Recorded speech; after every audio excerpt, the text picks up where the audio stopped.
Tanah suci. Jantung berdegup kencang setiap kata itu terucap.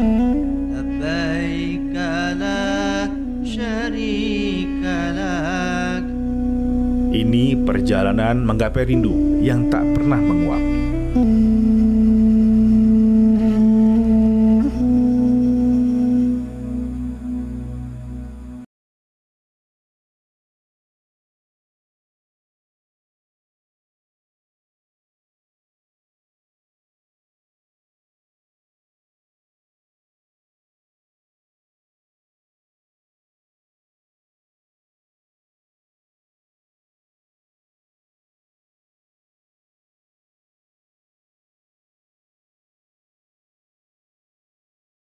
Adalah bagian utama dari tugas para petugas haji di ibadah haji pada tahun ini. Dan itu kita mulai dari sini. Setelah mendapatkan briefing, kami bergerak menuju bandara. Pesawat Saudi Airlines telah menanti kedatangan kami.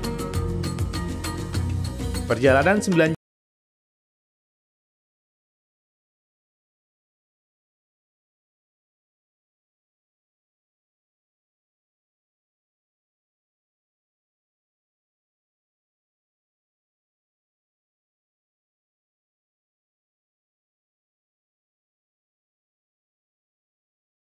di Jeddah dan berjalan menuju Mekah.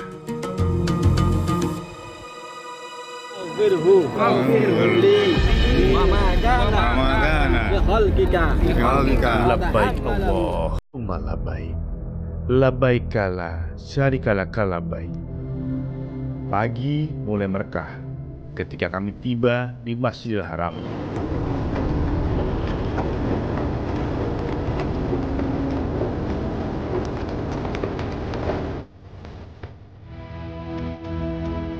Tubuh bergetar kala kaki ini menginjakkan diri di pelataran tempat impian. Memandangi gagahnya Tower Zamzam seolah berperan sebagai pelindung Ka'bah. Tak habis kupandangi sekeliling sambil bertanya, bagaimana aku bisa ada di sini? Nafas mendadak sesak.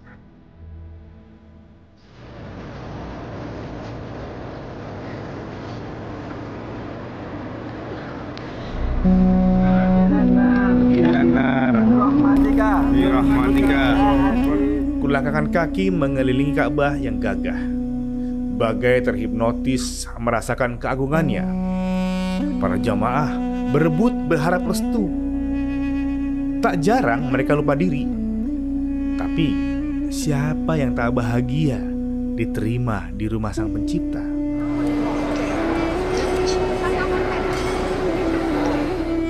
Usai berkeliling 7 kali sambil memanjatkan doa terbaik, saya melanjutkan ibadah dengan melakukan sa'i. Berjalan di antara Safa dan Marwah. Ini bukan sekedar ritual semata. Bagiku ini mengingatkan perjuangan ibunda di rumah ketika membesarkan putra-putrinya. Siti Hajar yang tak kenal lelah mencari air untuk putra tercinta, Ismail. Inilah analogi kisah para ibu di bumi yang memberikan segenap jiwanya untuk kehidupan anak-anak negeri. Sebuah pengingat kepada siapa kita harus bersimpuh di akhir hari.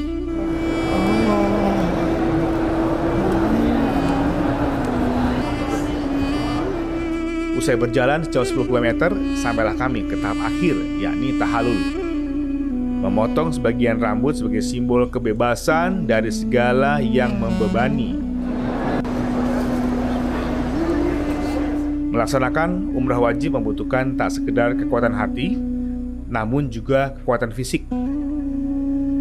Jamaah haji terutama yang sudah lanjut usia harus pandai-pandai mengukur kemampuan. Mereka harus pandai memilih waktu yang pas, entah itu di pagi hari atau bahkan di sore dan malam hari. Selain itu, jamaah bisa menggunakan sejumlah kendaraan yang bisa dimanfaatkan ketika tawaf dan sa'i. Pada kesempatan berbeda, saya sempat merasakan enaknya menggunakan skuter ketika sa'i. Terletak di lantai 2, saya membayar 115 real atau sekitar 500.000 rupiah untuk menyewa skuter yang bisa dipakai 2 orang. Harga ini hanya untuk ritual sa'i saja. Bila digunakan untuk tawaf, maka harganya menjadi 230 rial atau senilai dengan 1 juta rupiah. Oke, sekarang kita coba tawafnya dengan jalan kaki. Sekarang kita coba sa'inya dengan menggunakan skuter. Salah satu fasilitas yang diberikan kepada para jamaah digunakan untuk mereka dalam menyelesaikan ibadah tawaf atau sa'i. Tentu saja waktu perjalanan jadi lebih pendek. Tapi tetap loh, kami tidak boleh balapan.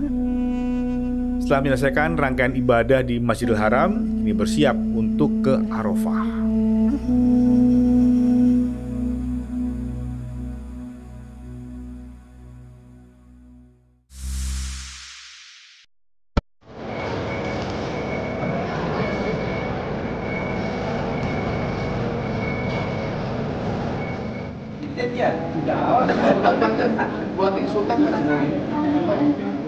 Pagi ini kami dikejutkan dengan kedatangan sejumlah jamaah di kantor daerah kerja Mekah. Rupanya mereka tertinggal dari rombongan besar dan sempat menginap beberapa hari di Bir Ali, tempat mengambil mikot di antara Madinah dan Mekah. Karena mereka belum menyelesaikan umrah wajib, maka saya dan teman-teman lain diberi tugas untuk menemani mereka beribadah.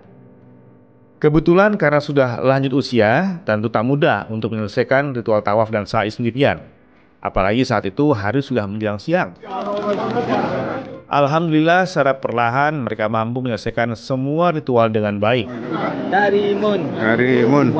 Usai mengelilingi Ka'bah sebanyak 7 kali di bawah terik matahari, Pak Sohib dan kawan-kawan tak kuasa menahan haru ketika memanjatkan doa. Seolah tak percaya bisa berada di Baitullah usai menunggu 12 tahun. Setelah istirahat sejenak, mereka pun menyelesaikan ibadah sa'i. Kali ini mereka lebih percaya diri dan menyelesaikan ritual hingga tuntas. Kemudian salah satu kebesaran apa? Di sana kan panasnya luar biasa, tapi dingin lantainya. Betul. Karena sudah ikhlas, apapun yang terjadi terserah yang menjalani ya. Mengatur. Foto dulu.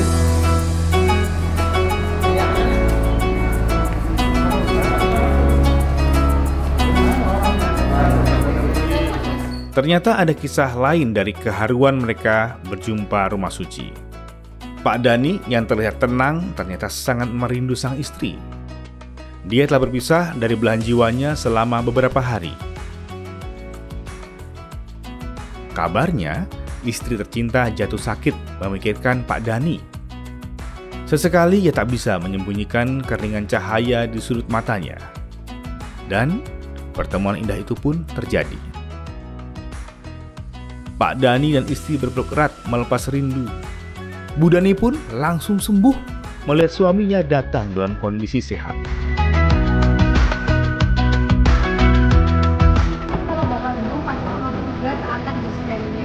Anak tinggal di sini, Mbak. Pagi yang berbeda, seorang ibu nampak memeluk erat putranya. Keduanya lalu bergegas.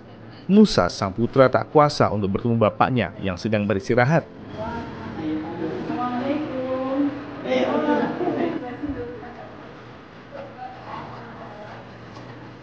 Ketiganya berkumpul kembali usai setahun terpisah. Bagi Husna, sang ibunda, pertemuan dengan Musa selalu dinantikan. Pasalnya sejak kecil ia sudah harus sering berpisah dengan anaknya yang merantau untuk bersekolah. Termasuk ketika Musa sempat terjebak dalam konflik horizontal ketika bersekolah di Sudan. Mekah akhirnya menjadi titik pertemuan manis bagi Musa dan kedua orang tuanya. Untuk dekat dengan Al-Quran.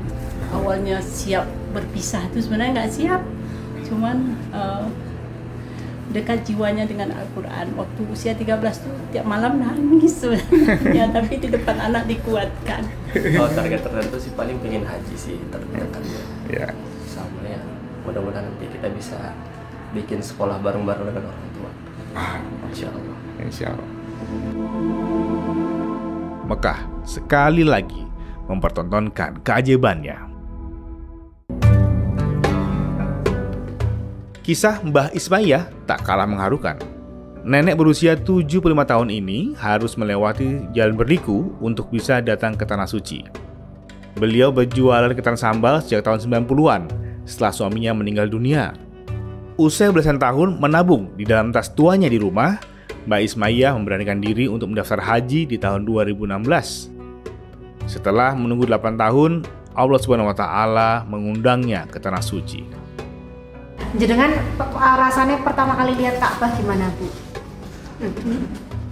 Senang sekali, ya gimana, tapi dulu ingin tahu Ka'bah gimana, Ka'bah itu.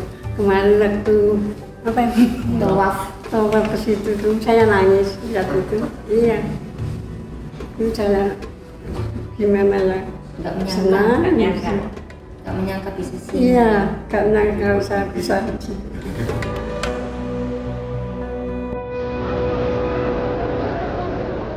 Matahari terik menerangi Arafah. Para jemaah sibuk menyiapkan diri menjelang waktu wukuf. Saya sendiri memilih untuk mengunjungi Jabal Rahmah, sebuah gunung yang disebut sebagai titik pertemuan Nabi Adam dan Siti Hawa setelah mereka terpisah selama 200 tahun.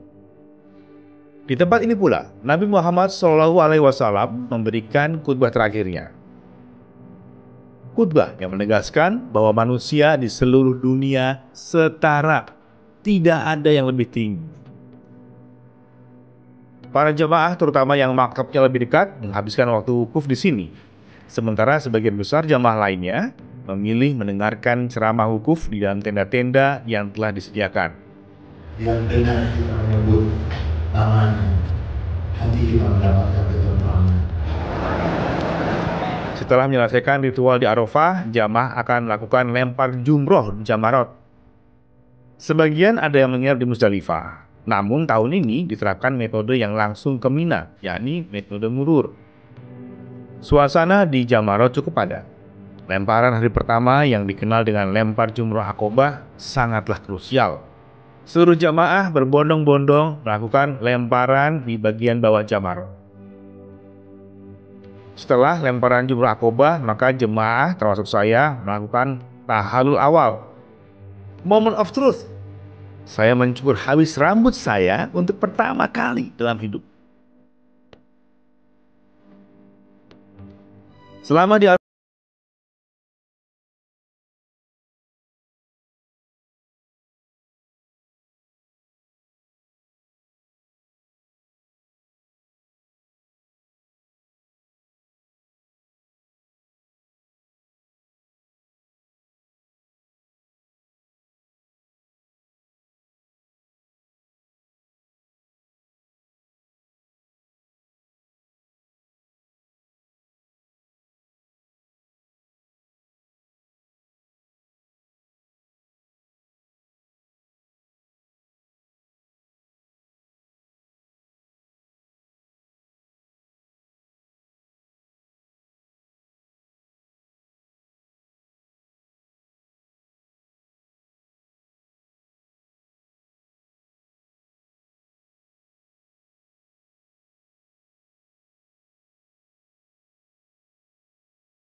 Dari puncak, saya harus turun lagi ke bawah tempat Gua Hiro berada.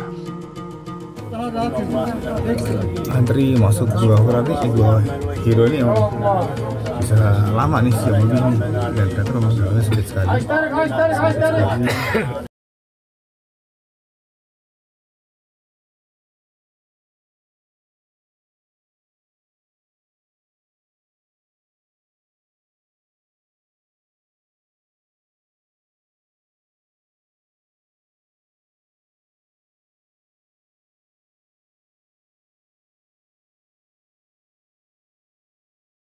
Nikmat sampai ke Gua Hira, alhamdulillah keluarga kita dari Maluku, Kabupaten Serang bagian timur yang begitu jauh, atas rezeki dan nikmat Allah kita hari ini bisa sampai di Gua Hira, di mana tempat yang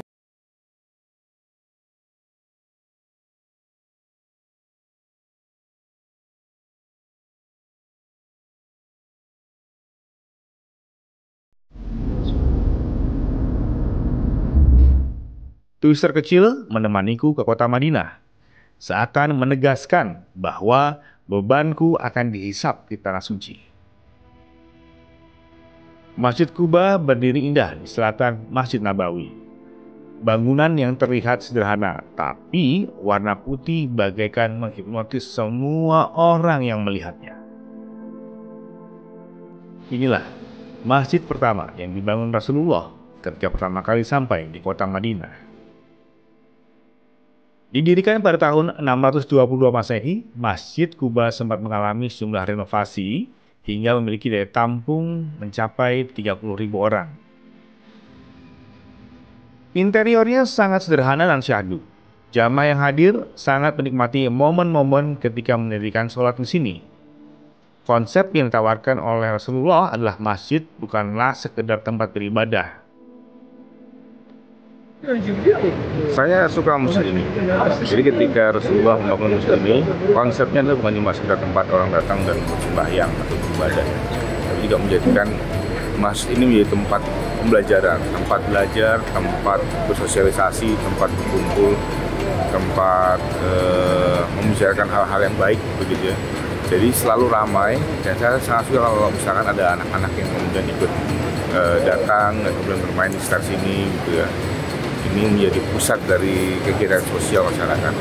Ini yang menarik dari konsep di Masjid Kuba dan kemudian menjadi konsep di hampir semua masjid di dunia, bahwa bukan cuma sekedar tempat untuk beribadah, tapi juga tempat untuk meningkatkan nilai-nilai sosial di antara masyarakat. Berikutnya saya juga sempat mengunjungi lokasi Perang Badar, perang besar pertama kaum muslimin melawan kaum Quraisy yang terjadi di sekitar tahun 624 Masehi. Saat itu, sekitar 313 pasukan muslim ditantang oleh 1.000 prajurit Quraisy. Di antara gunung-gunung batu di wilayah Badar terdapat satu gunung pasir yang terkenal dengan Jabal Malaikat.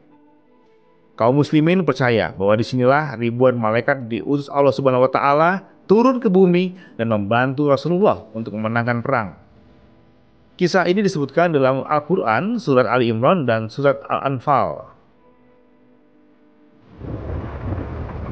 Jabal Malaikat, sebuah fenomena alam yang sangat luar biasa, karena ini merupakan tempat pasir di antara batu yang mengelilinginya. Bisa istilah malaikat membantu pasukan muslim yang dipimpin Rasulullah pada saat Perang Badar. Allah juga melakukan kehadiran malaikat dalam pada melakukan bantu menjadi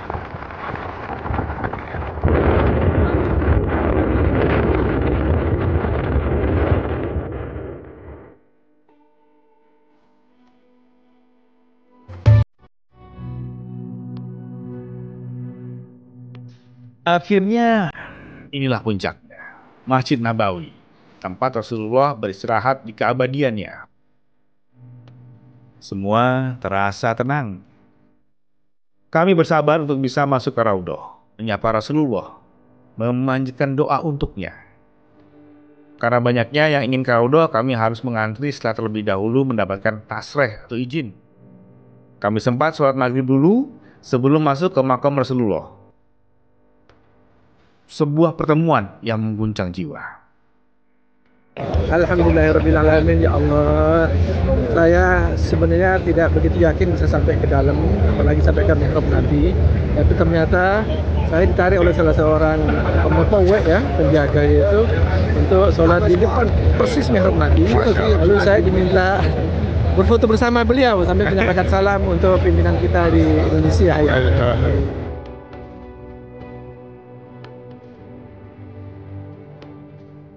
Tanah suci, waktu tak bisa menghapus rasa rindu abadi ini.